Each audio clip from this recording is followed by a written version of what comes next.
हमारे साथी लोकसभा में deputy leader Congress parliamentary party आदरणीय गौरव गोगोई जी,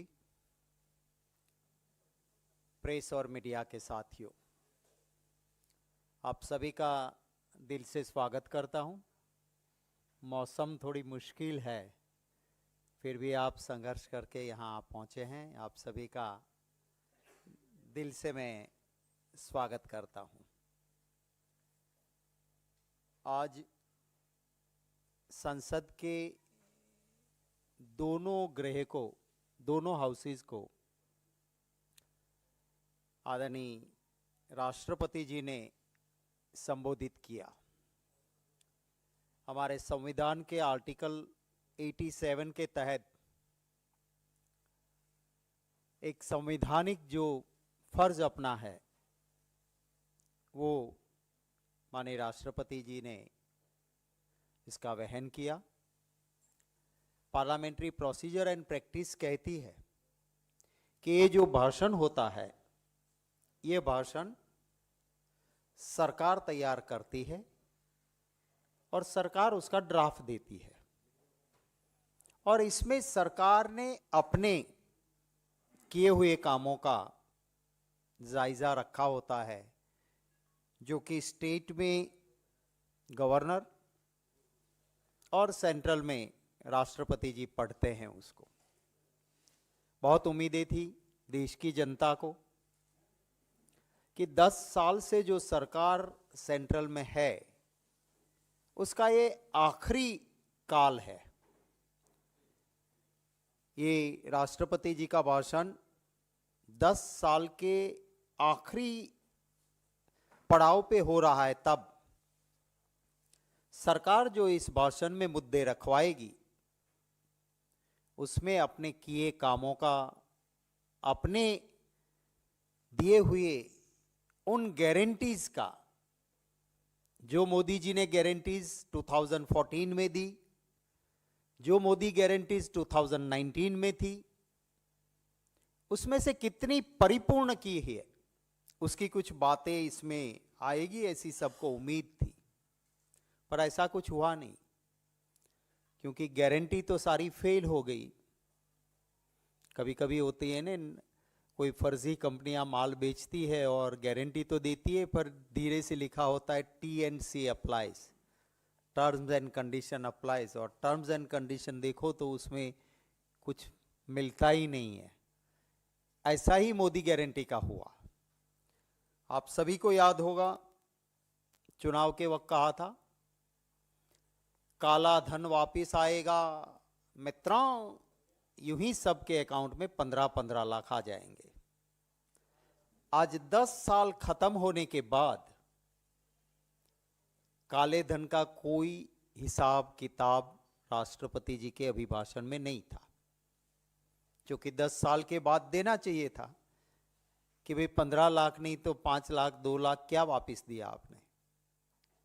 कभी ये भी कहा था कि सरकारी कर्मचारी और जो जेन्युइन टैक्स पेयर है, सैलरी वाले, वो काला धन वापस आएगा, उनमें से मैं इनको इनाम के तौर पे वो पैसे दूंगा।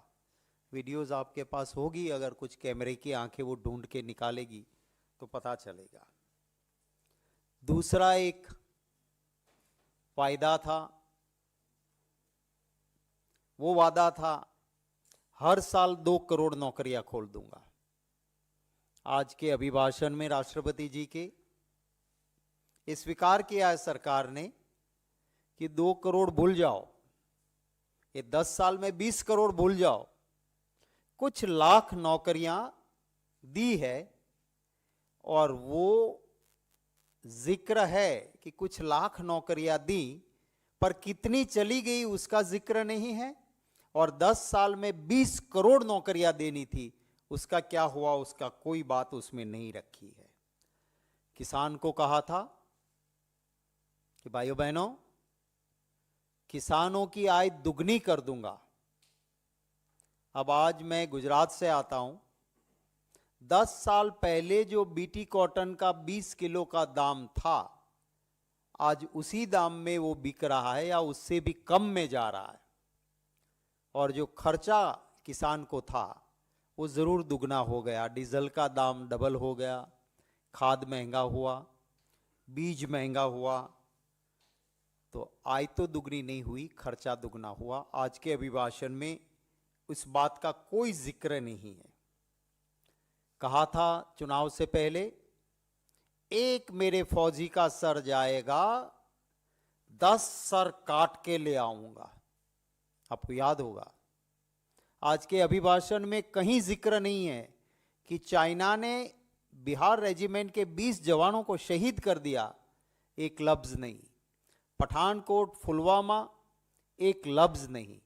इतने लोग हमारे फौज के जवान जिसके पे हमें फक्र है, हमें नाज है, जान की बाजी लगा के देश की सुरक्षा करते हैं, उनकी शहीदी पे आज के अभिभाषण में कुछ नहीं कहा गया।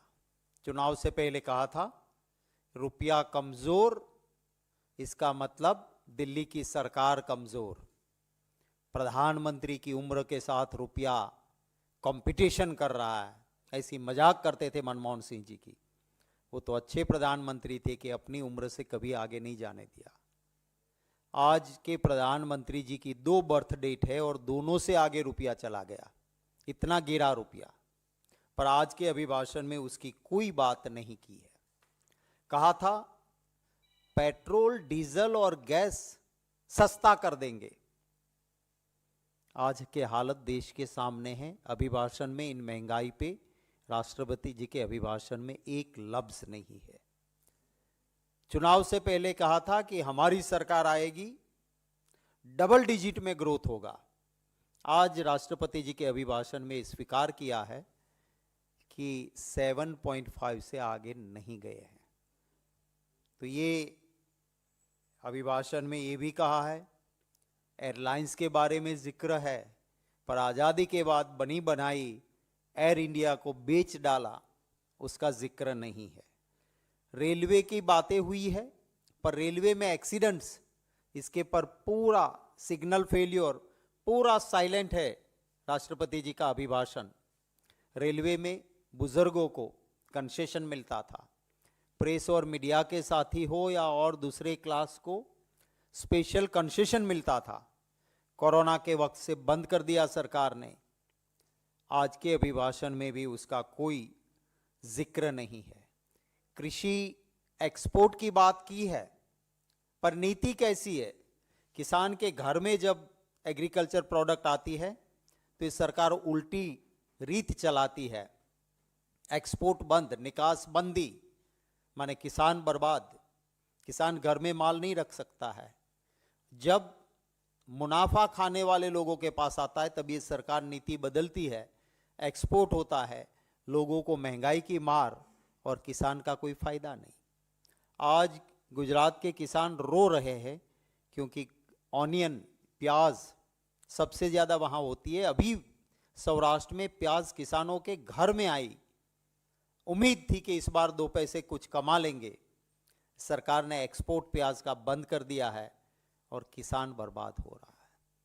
तो ये जो नीति है, ये 4 आधार स्तंभ आज बताए उन्होंने, युवा, नारी, किसान और गरीब, 4 पिलर बताए हैं आज के अभिभाषण में। अब ये चारों को सबसे ज्यादा परेशानी है, बेरोजगारी सबसे ज्यादा, युवा परेशान, मणिपुर में महिलाओं पे अत्याचार, आदिवासी बेटी पे अत्याचार, दुनिया भर में थू थू होती है। हमारे प्रधानमंत्री जी उनके आंसू पहुंचने नहीं गए, ना हमें पार्लियामेंट में इसकी बहस मिली। वो नारी की हालत, किसान की हालत मैंने आपको गिनाई। कहते हैं कि गरीबी तो अब रही नहीं, तो फिर 80 करोड़ लोगों को मुफ्त में राशन क्यों जा रहा है, क्यों ले रहे हैं लोग? गरीब नहीं है तो कोई मुफ्त में राशन क्यों लेगा? तो सच्चाई और अभिभाषण, उस दोनों के बीच में एक बहुत बड़ा फासला है। इस देश का हर नागरिक एक सुप्रीम पावर में जहां विश्वास रखता है, उसकी पूजा, उसकी आराधना, उसकी प्रेयर करता है। मैं हिंदू हूँ, मैं मेरे इष्ट देव, मेरे भगवान, मेरी कुल देवी माँ की प्रार्थना करता हूँ, पूजा करता हूँ, आराधना करता हूँ। मैं भगवान श्री राम को दिल में रखता हूँ, पर मेरे भगवान मोक्ष की प्राप्ति के लिए है, मत की प्राप्ति के लिए भगवान नहीं है। भाजपा के लिए भगवान मत की प्राप्ति का साधन बनाते हैं। किसी भी हिंदू को पूछ लो, शंकराचार्य जी महाराज से ऊपर शंकराचार्य जी महाराज जगत गुरु माने जाते हैं। उनकी भी अवहेलना करके चुनाव आ रहा है, तब इवेंट करना और अभिभाषण में भी, अरे भगवान राम तो हमारे दिल में है, मोक्ष की प्राप्ति के लिए हम आराधना करते हैं, तुम तो मतों की प्राप्ति के लिए भगवान को भी इस तरह से उपयोग करोगे। भगवान इंसान को पैदा करता है, भगवान की मेहरबानी से इंसान को नसीब मिलता है। अब ये पहले भाजपा के इंसान ऐसे निकले कि जो कहते हैं कि भगवान क्या, हम भगवान को लेके आए। अब ये उल्टी गंगा आज के अभिभाषण में भी दिख रही है, ये शर्मनाक बात है। मैं हमारे साथी गौरव गोगोई जी से विनती करूंगा कि आपको संबोधित करेंगे और उसके बाद आपके कोई सवाल होंगे तो उनका स्वागत रहेगा।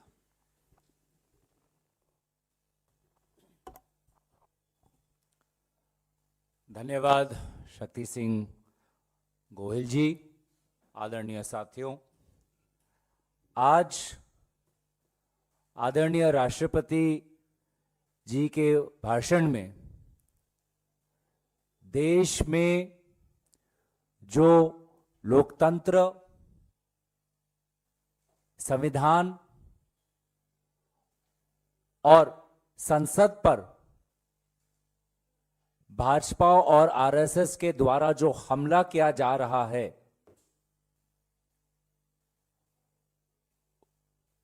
उसको लेकर हमारी अपेक्षा थी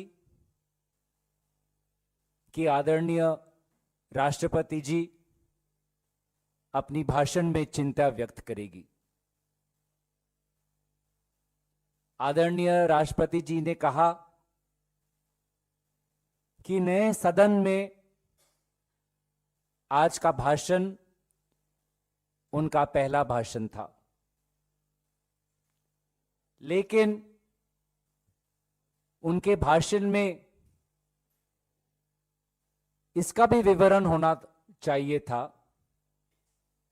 कि इस नए सदन में अब तक लोकतंत्र को कैसे रौंगा जा रहा है। पिछले ही सत्र में 146 एमपीज को सिर्फ अपने हक के लिए जो आंदोलन कर रहे थे, उसके कारण उनको निलंबित किया गया। इसी नए सदन में एक महिला सांसद ने पोर्टल के पासवर्ड को लेकर राष्ट्रीय सुरक्षा का मामला बनाकर उन्हें सदन से बाहर निकाला गया। लेकिन जिस बीजेपी सांसद के पासेस को लेकर कुछ युवाओं ने सदन में घुसकर जो दहशत फैलाई, उस भाजपा सांसद पर अब तक कोई कार्रवाई नहीं हुई। राष्ट्रीय सुरक्षा पर दोहरी मापदंड जो वर्तमान की सरकार दिखा रही है, इस नए सदन को लेकर, इस नए सदन के अंदर उसको लेकर कोई चिंता व्यक्त नहीं की। इस बात की चिंता नहीं थी कि आज सदन में विपक्षी सांसदों को निलंबित किया जाता है, और एक के बाद एक विशेष कानून बुलडोजर की तरह पारित किए जाते हैं। वो चाहे कानून से जुड़े हुए बिल हो, चाहे जंगल और जमीन से जुड़े हुए बिल हो, चाहे आपके निजी जीवन में आप किस प्रकार से अपने मोबाइलों का इस्तेमाल करते हैं उसके संपर्क में हो। तो ये सदन अब देश का सदन नहीं, ये सदन अब लोकतंत्र का मंदिर नहीं, ये तो मोदी जी के नाम पर एक स्मारक बनाने का जो काम भाजपा कर रही है, इसको लेकर राष्ट्रपति जी को अपने भाषण में अपनी संवेदनाएं व्यक्त करनी चाहिए थी। बार बार हमारे आदरणीय सभापति मल्लिकार्जुन खड़गे जी कह रहे हैं कि अगर यही गति रही तो भारत की लोकतंत्र की जो मर्यादा है वो 2024 के बाद खत्म हो जाएगी। उसका सर्वनाश भाजपा और आरएसएस करने पर तुले हुए हैं।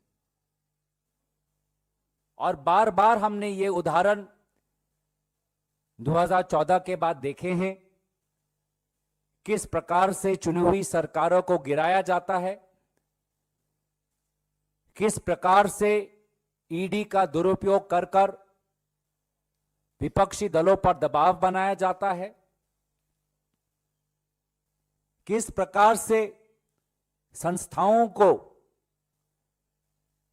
कमजोर करके चुनावी जीत हासिल करने का प्रयत्न किया जाता है। हाल ही में हमने चंडीगढ़ में देखा कि किस प्रकार से प्रिसाइडिंग ऑफिसर के द्वारा वहां पर भाजपा ने हलचल के बीच में अपना मत हासिल किया।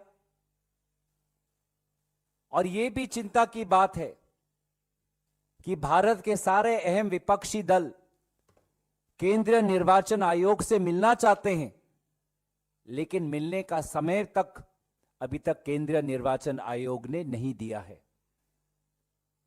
तो ये लोकतंत्र में लोगों का जो विश्वास,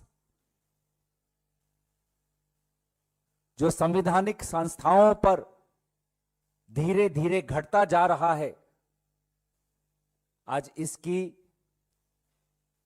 जो सच्चाई है, आज हमने राष्ट्रपति जी के भाषण में इसका विवरण नहीं देखा। पूरी जो आज की जो वास्तविक आर्थिक, सामाजिक, सांस्कृतिक जो स्थिति है, सच्चाई है, उसका विवरण नहीं देखा। सरकार ने नोटबंदी में जो उनकी जो सबसे बड़ी आर्थिक जो गलती थी, विफलता थी, उसके बारे में कोई विवरण नहीं। राष्ट्रीय सुरक्षा को लेकर आज अग्निपथ में एक अग्निवीर जवान को अपना अधिकार नहीं मिलता, उसको लेकर कोई विवरण नहीं।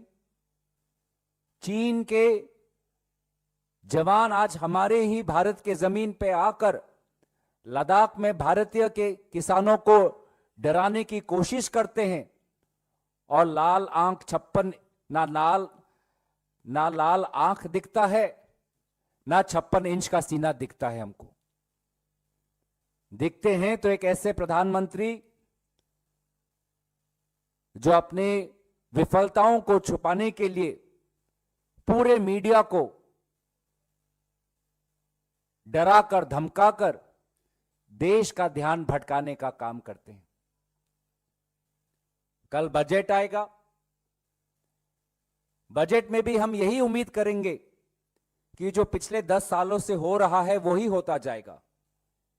मतलब जो भी वादे देश के जनता को किए गए वो झूठ और जुमले में साबित होंगे, और मोदी जी के करीब जो कुछ उद्योगपति हैं उनको और मुनाफा और लाभ मिलेगा। तो ये सारी सच्चाई आज लोगों ने सोचा कि इसका साहस होगा सरकार को कबूल करने में, लेकिन सरकार बार बार सच्चाई को दबाने और कुचलने के लिए कोशिश कर रही है। और लोकतंत्र, जैसे कि आदरणीय खड़गे जी ने कहा, अगर आज हम सारे विपक्षी दल एकजुट होकर अगर हमने नहीं बचाया भारत के लोकतंत्र को, तो इसकी धज्जियां उड़ाने पर भाजपा और आरएसएस सफल हो जाएंगे। तो यहीं पे मैं अपने वाणी को विराम देना चाहूंगा। अगर आपके सवाल हैं तो आदरणीय गोहिल जी हैं, मैं हूं, हम आपके सवालों का उत्तर देने की कोशिश करेंगे। धन्यवाद।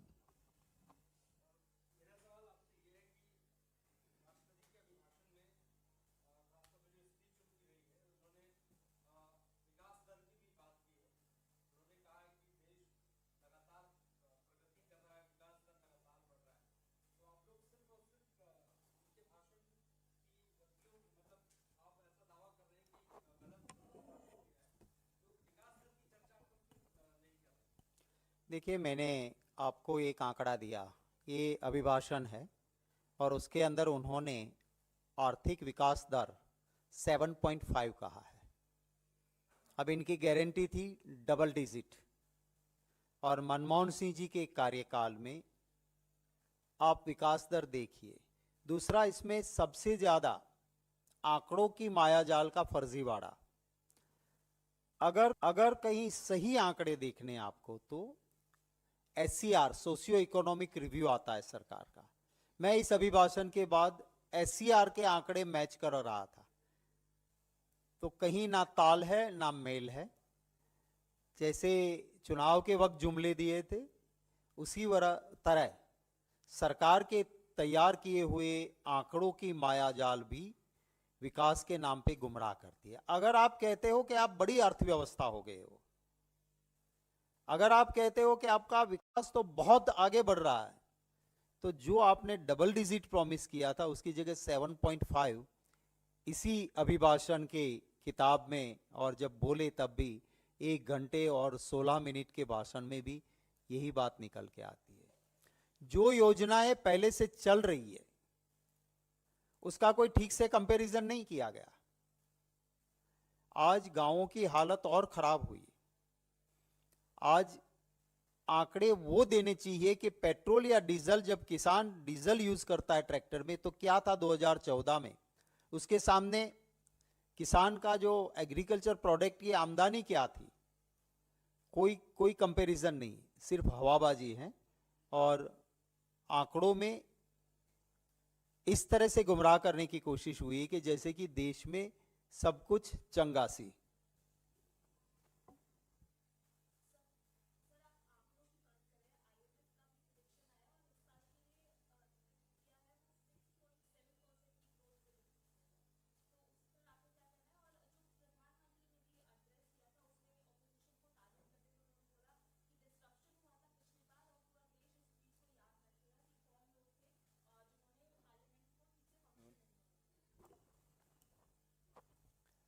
देखिए, प्रधानमंत्री, आदरणीय प्रधानमंत्री जी को इतिहास के पन्ने खोलने चाहिए और वो ही देखेंगे कि उन्हीं का दल जब विपक्ष में था तो उन्होंने एक रिकॉर्ड बनाया पार्लियामेंट को सबसे ज्यादा स्थगित करने का, और जब वो सत्ता पक्ष में आए तो भी उन्होंने रिकॉर्ड बनाया सबसे ज्यादा विपक्षी सांसदों को निलंबित करने का। तो उन्हीं की पार्टी जब विपक्ष में रहती है या सत्ता पक्ष में हो, पार्लियामेंट की मर्यादा को खत्म करने में उनकी पार्टी का सबसे बड़ा पहल रहा है। आदरणीय प्रधानमंत्री को देश के पूर्व प्रधानमंत्रियों के व्यवहार का भी अनुकरण करना चाहिए। शायद सबसे पहले प्रधानमंत्री होंगे जिन्होंने आज तक प्रेस के दोस्तों से कोई सवाल ना लिया हो। शायद पार्लियामेंट के अंदर ये पहले प्रधानमंत्री होंगे जिन्होंने अपने ही विभाग का कोई भी सवाल सदन के पटल पर खुद नहीं रखा होगा, नया उन्होंने खुद व्यक्त किया होगा। तो इसीलिए आदरणीय प्रधानमंत्री जी को आईना दिखाने का काम विपक्ष करती आ रही है, पर वो देखना चाहते नहीं है, क्योंकि उनके चश्मे पे सिर्फ मोदी मोदी मोदी लिखा है, तो सच्चाई उनको दिखती नहीं है। दूसरी बात, जहां पर आर्थिक की बात आती है, आर्थिक आपने उसका विवरण किया। आईएमएफ ने जो भी प्रोजेक्शंस किए हैं उसके पश्चात भी आप भारत की जो आर्थिक स्थिति है उसको आप एक जीडीपी के नंबर में उसको बांध नहीं सकते। जो सामाजिक असमानता है, गरीब और अमीर के बीच में जो दरार है वो और बढ़ता जा रहा है। महिलाओं का जो भूमिका होना चाहिए आर्थिक विकास में, आज उनका भी जो सहयोग है वो कम होता जा रहा है। बेरोजगारी बढ़ती जा रही है, महंगाई चरम सीमा पर है। पेट्रोल और डीजल पे जो राहत मिलनी चाहिए लोगों को नहीं मिल रही। तो मुझे लगता है कि एक आंकड़े के पीछे आप देश की आर्थिक संकट को नहीं छुपा सकते। देश की आर्थिक संकट, चाहे वो किसानों की मांग हो एमएसपी को लेकर, इससे बहुत बड़ी है। और एक पहले प्रश्न से ये जुड़ा हुआ है कि मणिपुर का जिक्र नहीं। आज भी लोग की हत्या हो रही है मणिपुर में, उसको लेकर कोई जिक्र नहीं। जम्मू कश्मीर में आज भी हमारे जवानों पर आक्रमण हो रहा है और ऐसा दर्शाया है कि सिर्फ पत्थरबाजी नहीं हो रही। क्या जम्मू कश्मीर में शांति का आकलन हम पत्थरबाजी से करेंगे? आज भी वहां पे जवानों को, बड़े बड़े अफसरों को उनकी हत्या हो रही है। छत्तीसगढ़ में आज भी नक्सली एरिया में लोगों और जवानों पर हमला हो रहा है। तो सरकार के द्वारा ऐसे कुछ बातें आए राष्ट्रपति जी के भाषण में जो पूरे, जैसे कि हमने कहा, देश की जो वास्तविकता है उसके विपरीत है।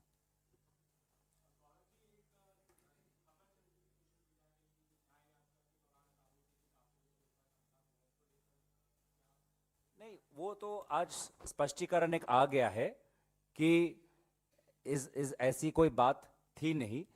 वो बहुत भीड़ थी, उस भीड़ में अचानक ब्रेक लगाना पड़ा, जिसके कारण जो सिक्योरिटी गार्ड्स हैं उनके पास भी ऐसे कुछ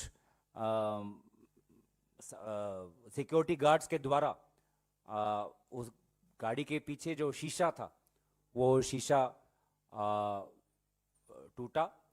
तो लेकिन जो माहौल जो बन रहा है कि पत्थरबाजी का, ऐसा बाद में लगा कि ऐसा नहीं है। और ये जरूर कहना पड़ेगा कि भारत जोड़ो न्याय यात्रा बहुत सफल रूप से उत्तर पूर्वांचल में, तो मैंने खुद अपने आंखों से देखा, आज भी बिहार और बंगाल में बहुत सफलता उसको मिल रही है।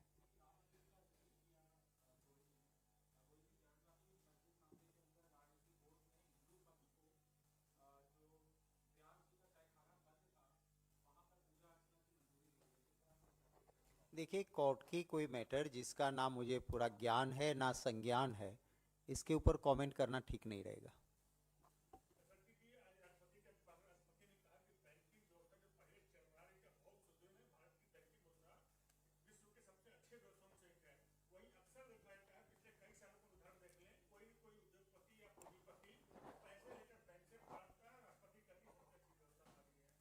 देखिए, लफ्ज़ों में और हकीकत में बहुत अंतर है। आप खुद उठा के आंकड़ा देख लो।